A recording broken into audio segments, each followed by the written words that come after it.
So basically हम लोग आज जो एक्सपेरिमेंट देख रहे हैं उसका नाम है बाइफिलर पेंडुलम।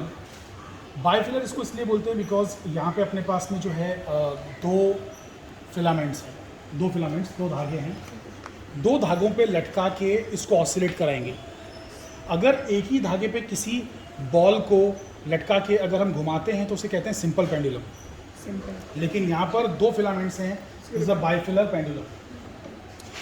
नॉर्मल जो पेंडुलम होता है उसमें हम ऐसे ऑसिलेशंस कराते हैं, एंगुलर ऑसिलेशंस। यहाँ पर हम लोग ऑसिलेशंस कैसे कराएंगे ना, इसको टांग देने के बाद इसको ऐसे ऐसे करके घुमाएंगे, ये ऐसे नाचेगा। इसको कहते हैं टॉर्शनल ऑसिलेशंस, टॉर्शनल, इसको टॉर्शनल ऑसिलेशंस कहते हैं, ठीक है, या रोटेशनल ऑसिलेशंस भी कह सकते हैं। अच्छा, टांगने के लिए क्या करेंगे आप कि जैसे इसको, इसका जो धागा है इसको इस हुक में अटकाएंगे, इसको जो है हुक में अटकाएंगे, और वैसे ही हुक यहाँ पे भी लेंगे। इक्वल नंबर ऑफ हुक्स दिए हुए, टोटल 8 हुक्स दिए हुए हैं। तो पहली रीडिंग इन हुक्स पे आएगी, बाद में दूसरी रीडिंग इन हुक्स पे आएगी, तीसरी रीडिंग ये वाले हुक्स पे आएगी, और चौथी रीडिंग ये वाले हुक्स पे आएगी। ठीक है, समझ में आ रहा है? पहले बाहर वाला ही करना। देखो अब ध्यान से सुनो, कुछ बच्चे क्या करते हैं एग्जाम में ना, इसको झूला झूलाते हैं। अबे ये कौन सा ऑसिलेशन है, ऐसा नहीं करना है।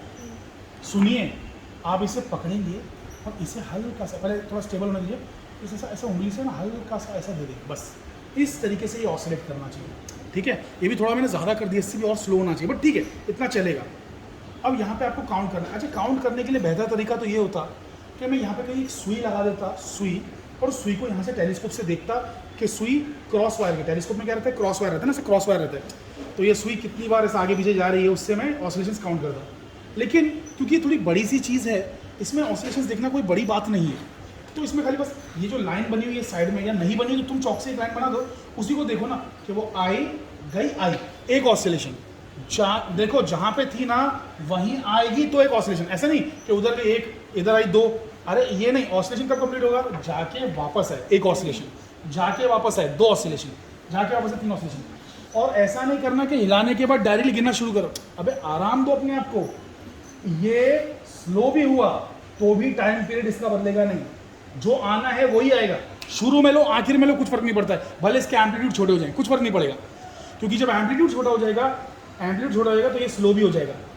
मतलब रास्ता छोटा है और स्पीड भी कम है, उतना ही टाइम लगेगा। रास्ता लंबा है और स्पीड भी ज़्यादा है, उतना ही टाइम लगेगा। इसका टाइम पीरियड बदलेगा नहीं, अपनी मर्जी से इसको घूमने दो 5-10 बार, आराम से चालू करो।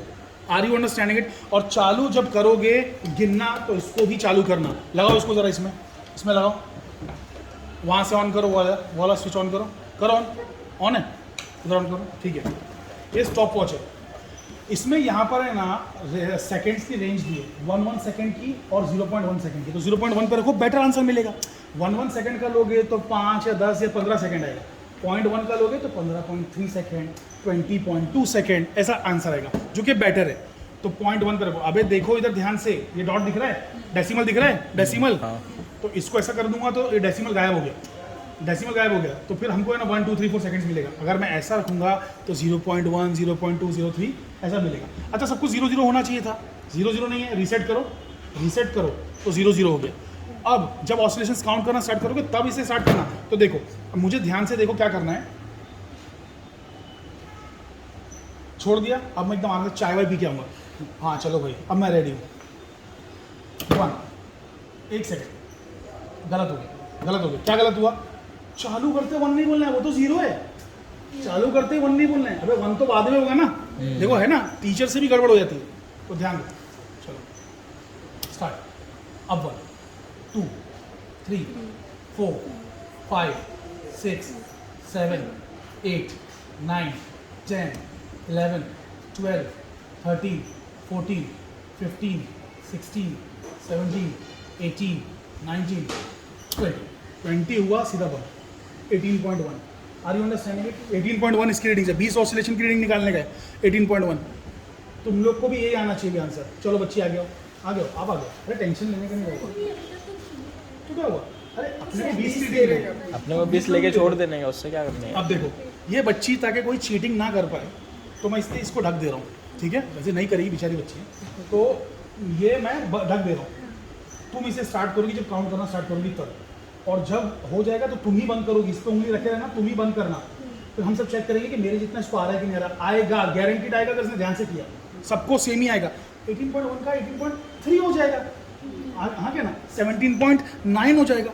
अब ऐसा तो नहीं होगा ना कि 15 ही आ जाए सीधा। Are you understanding it? Good. चलिए, तो इसको पहले से रुकने दीजिए। चलो आराम से, रेडी हो गई। इस पे उंगली रखो, इस पे बेटा। जब काउंट करना स्टार्ट करोगी तब स्टार्ट करना,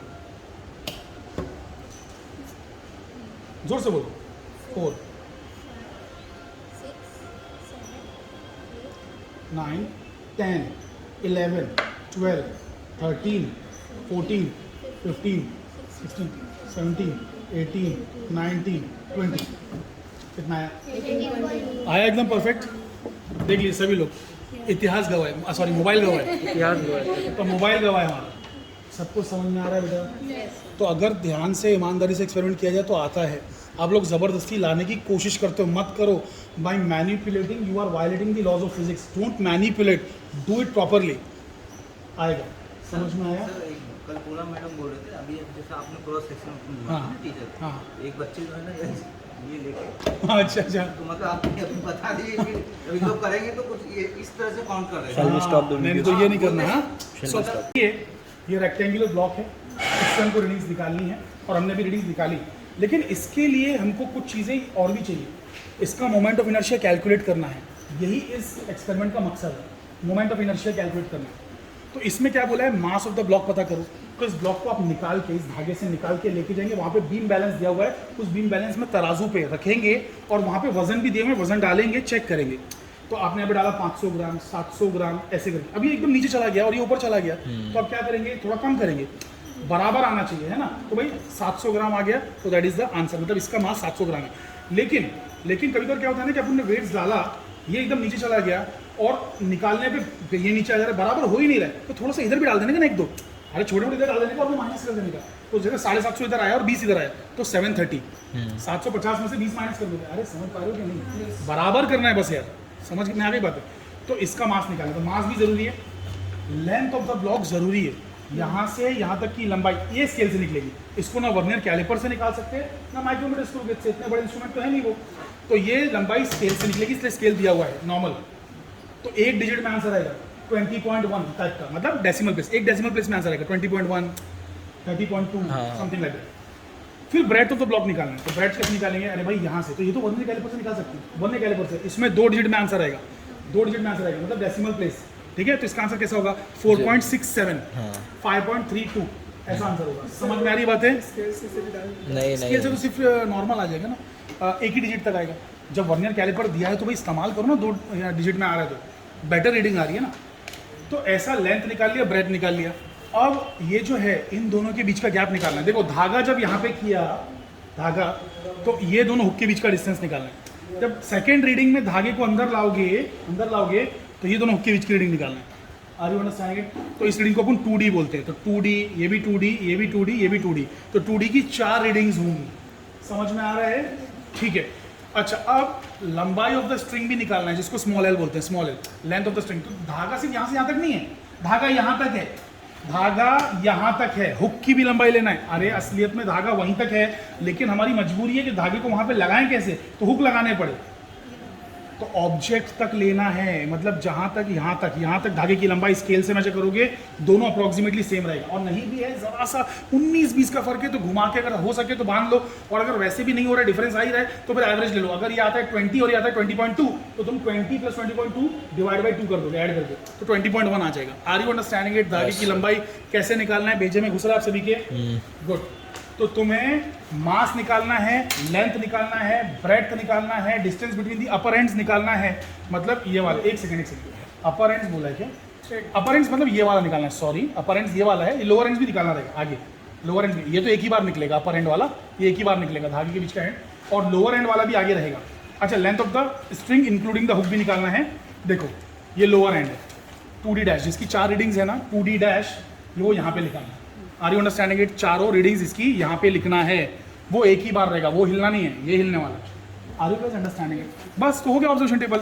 उसके बाद में आपको क्या करना है, थियोरेटिकली कैलकुलेट करना है। मास आया था आपका, लेंथ आई थी, ब्रेड्थ आई थी, मोमेंट ऑफ इनर्शिया आ जाएगा। अब आप क्या करेंगे, ग्राफ बनाएंगे। इस चीज़ का ग्राफ भी तो बन सकता है ना। तो ग्राफ में आपको बोला गया है t² वर्सेस 1/d का ग्राफ निकालो। अरे जो टाइम पीरियड अपने को आया बेसिकली उसका स्क्वायर यहाँ पे लिखोगे। तो टाइम पीरियड का स्क्वायर को 1/d', ये d' आया, ये 1/d'। अरे 2d' निकाला ना, 2d', तो उसका आधा करो d', फिर उसका उल्टा करो 1/d', तो वो यहाँ पे लिखोगे। Are you guys understanding this? बस तो उसका ग्राफ प्लॉट करना है, t² वर्सेस 1/d का ग्राफ प्लॉट करना है।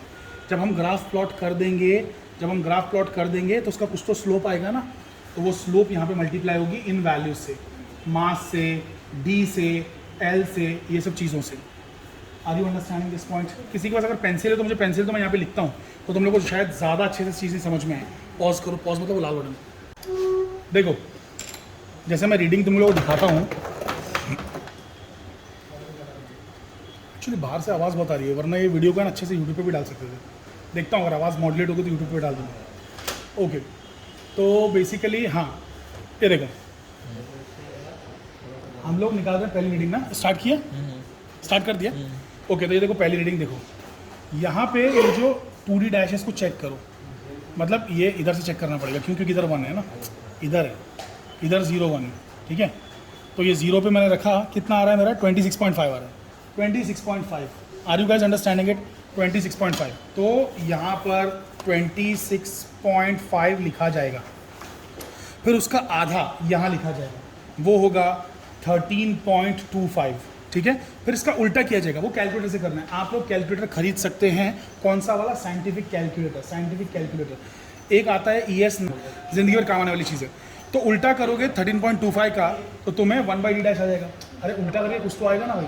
तो मान लेते हैं, अप्रॉक्सीमेटली मान लेते हैं कि ये कुछ मुझे है ना 1/13 करने पर लेट से 0.092 आ रहा है, लेट से, ठीक है। ये 1/d' की वैल्यू होगी। अरे ये 1/d' की वैल्यू होगी कि नहीं होगी, ठीक है। अब टाइम पीरियड मैंने निकाला था, तुमको याद है, मैं टाइम पीरियड निकाला कितना आया था मेरा? 18.1 आया था। तो मैंने किया तो मेरे को 18.1 आया। हम 3-3 4-4 बच्चे करने वाले हैं ना, तो अभी जो मेरी पार्टनर ने केस ने कितना आया उसको 18.2। अब इसकी पार्टनर करेगी, उसको आया 18.1, नहीं तो 18.3, जो भी आया। अरे 3 चीज़ें यहाँ पे आना चाहिए, ठीक है। 18.0 आ गया सब इसकी पार्टनर को। तो ये तीनों रीडिंग्स ऐड करके डिवाइड बाय 3 करने का, तो क्या आएगा? एवरेज आएगा ना तीनों को ऐड करके।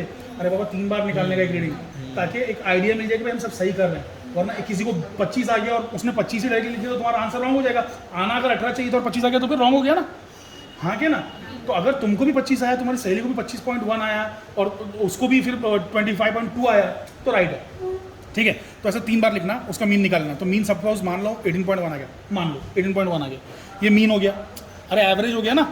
अब इसके बाद क्या करने का? टाइम पीरियड निकालने का। अरे ये तो 20 का ऑसिलेशन का टाइम है, 20 ऑसिलेशन कंप्लीट करने को इतना टाइम लगा। अरे भाई एक ऑसिलेशन को तो कम लगेगा ना, तो 20 से डिवाइड करने का, 20 से डिवाइड करने का, तो लेट से 0.9 आ गया, लेट से 0.9 आ गया। अरे 20 से डिवाइड करना पड़ेगा ना, तब असली टाइम पीरियड आएगा ना। तो ये 0.9 आ गया। अब इसके बाद इसका स्क्वायर करने का, तो 0.81 आ गया।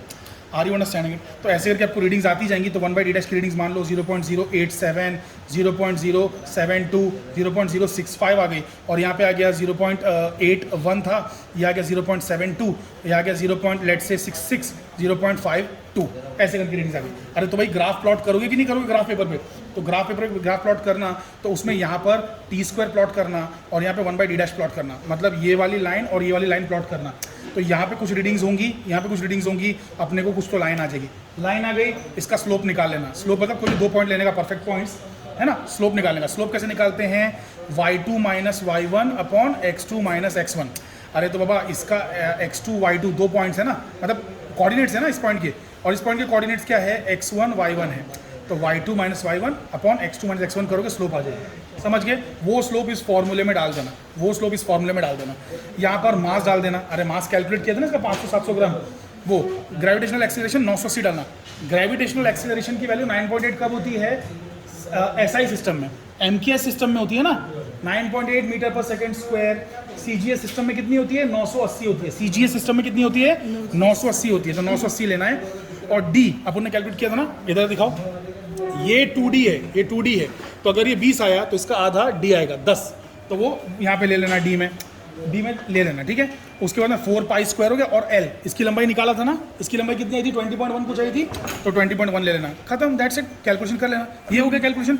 दूसरा कैलकुलेशन थियोरेटिकल कैलकुलेशन है, मास निकाला था, लेंथ निकाली थी, ब्रेड निकाला था, डिवाइड बाई 12 करके आपको इसका भी आंसर आ जाएगा। और ये दोनों आंसर सिमिलर होना चाहिए, सिमिलर, सेम नहीं होगा, सिमिलर होगा। हाँ बोलिए। मतलब इसकी लंबाई निकालो, सपोज ये 20 आ गई, इसकी लंबाई निकाला, सपोज 20 नहीं आ गई, 20.2 आई तो फिर दोनों का एवरेज निकालने का 20.1, एवरेज समझते हो ना, एवरेज किसको बोलते हैं, 20.0 प्लस 20.2 डिवाइड, ऐड करके डिवाइड करोगे तो एवरेज निकलता है ना बाबा। एवरेज कैसे निकलता है, this plus this divide by 2, ठीक है। तो अगर इसकी लंबाई आई 25, इसकी लंबाई आई 25.2, तो एवरेज होगा 25.1। Are you understanding it? सबके बात समझ, अरे तुम लोग कैसे, मैं आधी हिंदी आधी इंग्लिश बोल रहा हूँ यार, हाँ क्या ना, ठीक है। तो सबके भेजे में घुसा, ये दोनों रीडिंग्स मैच होना चाहिए। ये हो गया, उसके बाद में ये वाला करना है, उसके बाद में ये वाला करना है, समझ में आया, सिलेंड्रिकल वाला करना है। इसको भी सेम सब कुछ प्रोसीजर सेम है। यहाँ पे ब्रेड के बदले खाली नाम पड़ जाएगा डायमीटर एंड लेंथ। इसका फॉर्मूला यहाँ पे आपको देखने मिलेगा। तो देखिए इसमें क्या आ गया, लेंथ आ गया और रेडियस आ गया। डायमीटर निकालो तो रेडियस निकाल सकते हैं ना, तो लेंथ और रेडियस वाला फॉर्मूला आ गया आपको। Are you understanding it? इसमें भी ग्राफ बना के यहाँ पे आना चाहिए। तो एक्सपेरिमेंट बहुत ही लंबा है, कम से कम 2 से 2.5 घंटा लगेगा। तो मैं क्या सजेस्ट करूँगा मालूम है कि एक ग्रुप ऑफ स्टूडेंट्स ये वाला करें और एक ग्रुप ऑफ स्टूडेंट्स ये वाला करें, तो अपने को एक सेट ऑफ रीडिंग्स मिल जाएगी और वो रीडिंग्स बाकी मतलब सब एक्सचेंज कर लेना हो। हालांकि उन दोनों का और इन दोनों का डिफरेंट आंसर है, वो दोनों का और इन दोनों का आंसर डिफरेंट है, लेकिन अपन इसी इंस्ट्रूमेंट से कर लेते हैं, इसी सेट से, और आंसर्स फिर दोनों मैच करके मतलब लिख लेंगे। Are you understanding? Yes sir. ये वाले लोग इन वालों को आंसर दे देना, ये वाले लोग इन वालों को आंसर दे देना। अरे समझ गए कि नहीं समझ गए? Yes. तो अभी कर पाएंगे हम लोग कि नहीं कर पाएंगे? इंशाल्लाह। Thank you very much, stop. Okay, तो सिलेंड्रिकल बार का मास चेक करो। ओके, यहाँ पे देखो ऑलरेडी वजन रखा है, निकालो ना वजन को, ये 500 है ना। ये दूसरा वाला कितना चेक करो, इस पर क्या लिखा है, इस पर लिखा है 490, इस पर लिखा है 470 कुछ लिखा है ना, 470। तो पहले जैसे 490 वाला डाल के देखते हैं, उससे ज़्यादा हैवी है ना वो, हाँ हैवी है उस। अब एक काम करो, इसमें बढ़ाते जाओ, बढ़ाओ इसमें वज़न, हाँ 200 है क्या वो, 100 है, और डालो 50 डालो, उससे भी असर नहीं हो रहा है ना, और डालो। मुझे लग रहा है ये पूरा रख देने के बाद भी नहीं आएगा, अब वो हिल भी नहीं रहा है ना। तो एक काम करो, सुनो, ये सब हटा दो, छोटे वाले बड़ा वाला डालो ये। तो अब क्या हो रहा है, इससे ये नीचे हो जा रहा है, तो अब उधर डालो कम करने के लिए। देखो अब हिलना शुरू हुआ ना, और डालो, नहीं ज़्यादा हो गया, वो निकाल लो, वो वाला निकाल लो ना। अच्छा हैवी वाला डाल दिया क्या, ये डालो ना, छोटे छोटे डालो, छोटे डालने से हिल रहा था वो, हाँ ओके ओके, ऑलमोस्ट आ गया। तो बस बस बस बस बस दैट्स इट। एक सेकेंड, अब देखो इसमें तुमने कितना डाला था, कितना डाला था, 50 और प्लस देखो और कितना है, 70 है, 50 प्लस 20 है 70। अच्छा सुनो, अब सुनो, ये 470 है, नीचे 490 है, मिलाएंगे तो कितना होगा, 400 400 कितना होता है, 800 890 प्लस 70, मतलब यानी क्या हो जाएगा 960, 960 ये हो गया, ये 960 है यहाँ पे, अरे समझ लो 960 यहाँ पे, और माइनस करना है ये वाला जो तुमने उधर एक्स्ट्रा डाला, कितना माइनस करना है 70, तो 890 आ जाएगा। तो 890 ग्राम का है ये 890 ग्राम का है, क्योंकि इसके साथ जब मैंने 70 मिलाया तब जाके इसके बराबर हुआ, तो वो हटाना पड़ेगा ना, तो 890 इसका वेट है, ठीक है।